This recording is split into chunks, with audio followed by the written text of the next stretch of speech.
Hello, class 11th physics, chapter gravitation or topic acceleration due to gravity. It is the acceleration offered by gravity acting on a freely falling object like this.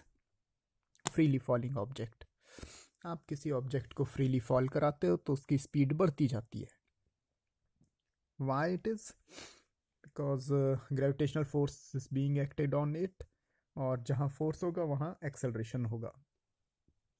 Alright, so let's move to the expression for acceleration due to gravity. So for that अभी जो हम निकालेंगे acceleration due to gravity on और near the surface of earth.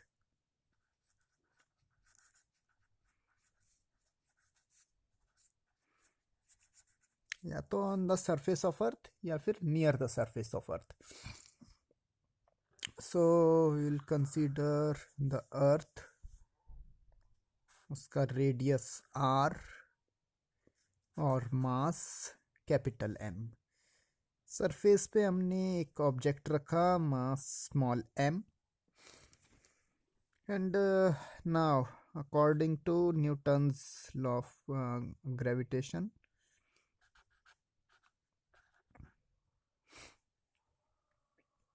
F equal to G M M upon R square. यहाँ पे जो हमने इससे पहले पढ़ा था Gm1m2 अपॉन आर स्क्वायर, यहाँ पे हमने कैपिटल आर क्यों रख दिया? क्या दोनों का मीनिंग एक ही है? No.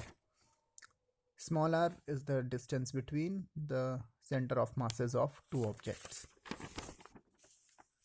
Here this r is radius, geometrical radius. Well, मैंने कहा था कि centers between two distance between two center of masses. तो इसके center of mass ये रहा, जो इसका geometrical center है. वहाँ से जो distance लगाई जाएगी तो इसके सेंटर तक जानी चाहिए, बट इसका साइज जो ऑब्जेक्ट अर्थ पे होगा उसका साइज अर्थ के रेडियस के कंपैरिजन में नेग्लिजिबल होगा. दैट इज वाई यहाँ ऑब्जेक्ट का रेडियस ऐड नहीं किया है, सिर्फ अर्थ का रेडियस रखा है. So this is why F equal to G M M upon R square. ये फर्स्ट इक्वेशन हो गई.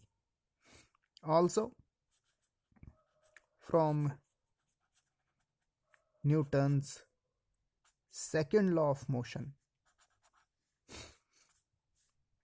F equal to M A होता है, यहाँ एम जी कर देंगे, where G is acceleration due to gravity. F equal to M A होता है. In the same way F equal to M G, उस एक्सेलरेशन को कुछ ज़्यादा खास बनाने के लिए we have put G. So from 1 and 2. Okay, remember one thing. अगर कोई आपसे पूछे कि आप ग्रेविटेशनल फोर्स कितना लग रहा है, तो ये फॉर्मूला मत लगाने लग जाना. Directly you can put this F equal to M G. इससे भी आंसर वही आएगा, पर बहुत देर में आएगा. F equal to M G, इतना फोर्स जितना आपका वेट है. Now what is the difference between mass and weight, उसके लिए एक सेपरेट वीडियो है, उसका लिंक मैं डिस्क्रिप्शन में डाल दूंगा, आप वहाँ देख सकते हैं. नहीं तो प्लेलिस्ट में सिली क्वेश्चंस नाम से एक प्लेलिस्ट है, उसमें आप जरूर देखिए इसे. Alright, so M G equal to G M M upon R square. M M cancel हो जाएगा. वैसे मैं ऐसे कैंसिल करना पसंद नहीं करता हूँ, but anyway. So G equal to G M upon R square. It means this acceleration due to gravity is directly proportional to m and inversely proportional to r square. Is the one thing. कहने का मतलब बहुत ज़्यादा मास का अगर planet है या satellite है या कोई भी हेवनली बॉडी है तो उसका एक्सेलरेशन ड्यू टू ग्रेविटी बहुत ज़्यादा होगा। और in the same way means if m is high, g is high. In the same way if r is high, g is, ये तो r स्क्वायर पे डिपेंड करता है इनवर्स प्रोपोर्शन में, g is extremely low.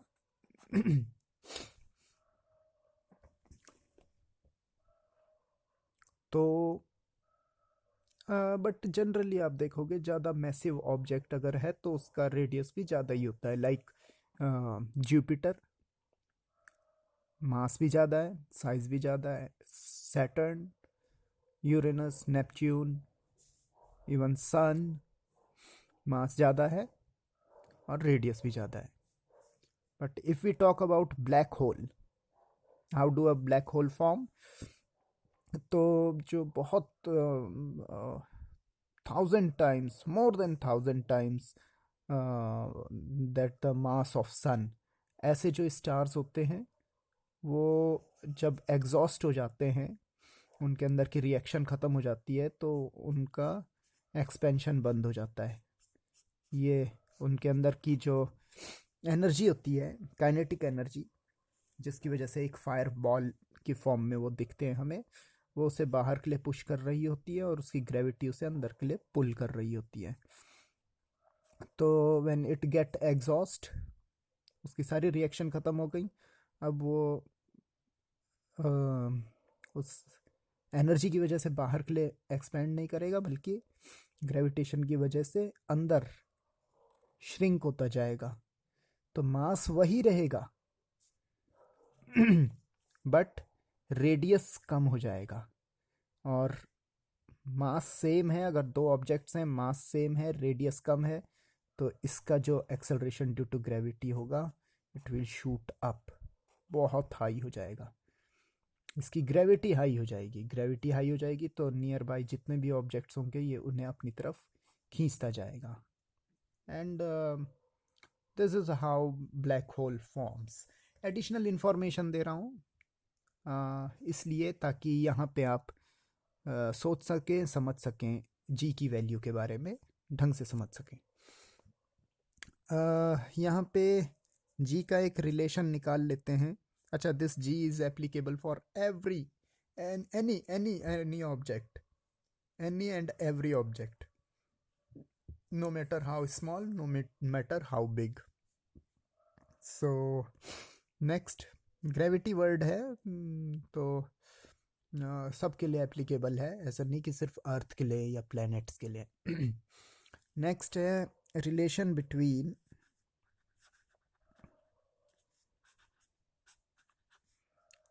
acceleration due to gravity and density of heavenly body. Heavenly body की जगह celestial body word ज़्यादा better है। I don't believe in heaven, celestial body. Okay, any object in the universe that is celestial body or heavenly body. Okay, so density denoted by rho. Now remember one thing, this rho equal to mass upon volume. Volume of earth हो जाएगा 4/3 pi r cube. This implies m equal to rho 4 pi r cube by 3. Putting this value here, so g equal to g m के place में rho 4 pi r cube by 3 और फिर are square भी है. So if we further solve this, it will be 0 4 pi r by 3. So this is also a formula, relation between g in terms and rho. Okay, या हम कह सकते हैं कि g का formula in terms of rho. तो इसकी भी ज़रूरत पड़ेगी, but right now just focus here. g equal to G M upon R square, ये उससे डिराइव करके निकाला गया है. So the question is the value of g constant और इज इट अ वेरिएबल. सो एक अपना जनरल सा आइडिया देखते हैं कि जैसे जैसे हम एटमॉस्फेयर में ऊपर जाते हैं या स्पेस में जाते हैं तो अर्थ का जो पुल है वो कम होने लगता है. We know because of the increase in distance between object and the earth. Acceleration due to gravity के टर्म्स में इसे समझें तो एक्सेलरेशन ड्यू टू ग्रेविटी जैसे जैसे अर्थ से ऊपर जाएंगे it will goes on decreasing. But how? And is it possible if we go down toward the center, so it would increase? This is expected. So you know, expectation versus reality. So first of all, we will write variation in g dot dot dot dot dot dot above and below the earth surface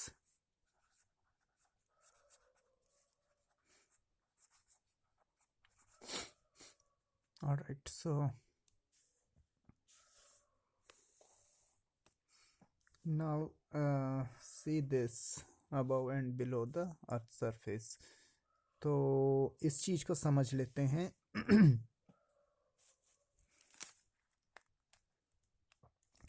expectation, ये exam में लिखने की जरूरत नहीं है, आप लोगों को समझाने के लिए.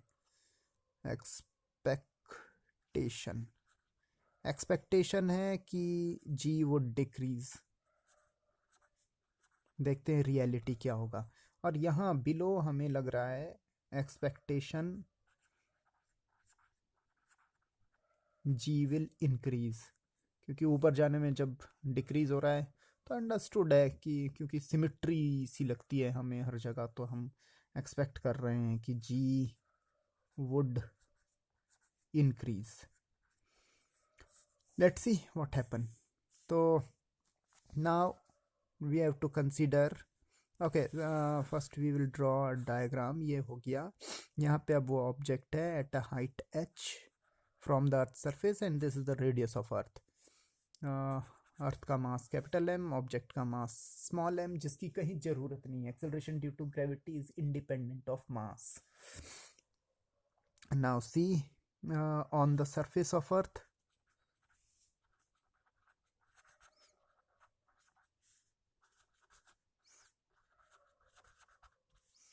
g equal to gm upon r square. Equation 1. At a height h,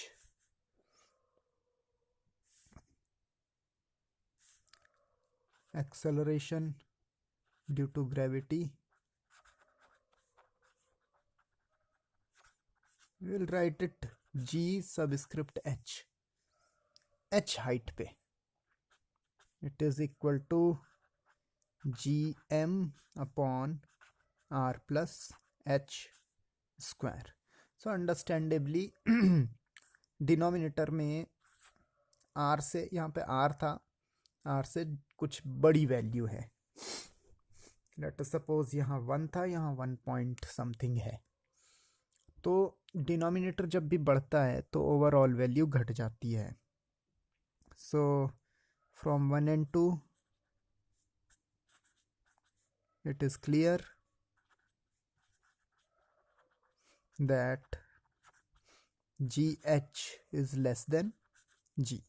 So this is the proof कि एक्सपेक्टेशन जो हमारी थी वो सही निकली. This is reality. यही रियलिटी भी हो गई. थोड़ा सा आप फिज़िक्स है तो थोड़ा और खींचा जाएगा इसे. ये भी देख लेते हैं कि जी के कंपैरिजन में कैसे किस तरीके से चेंज आया.